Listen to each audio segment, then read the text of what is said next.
যদি প্রশ্ন করা হয় ভালো থাকার সিক্রেট কি, আমি তবে চোখ বন্ধ করে উত্তর দেব, নিজের আবেগকে নিয়ন্ত্রণ রাখা। জানো তো, আবেগী হয়ে নিজের লুকোনোর অনুভূতিগুলো কারোর কাছে খুলে ধরতে নেই।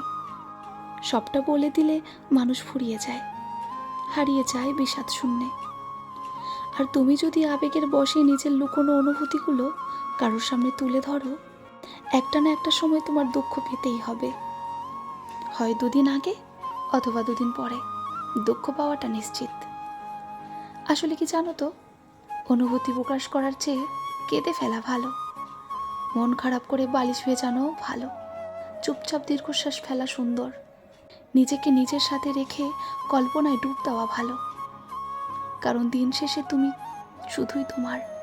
তোমার কষ্টগুলো যেমন তোমার, তেমনি সুখগুলোও তোমার। তাই বলছি, যতটা পারো আবেগকে নিয়ন্ত্রণ রাখো। নিজের আপন অনুভূতিগুলোকে নিজের কাছেই জমা রাখো। ভালো থাকাটা সহজ হবে, বেঁচে থাকাটা হবে তৃপ্তির।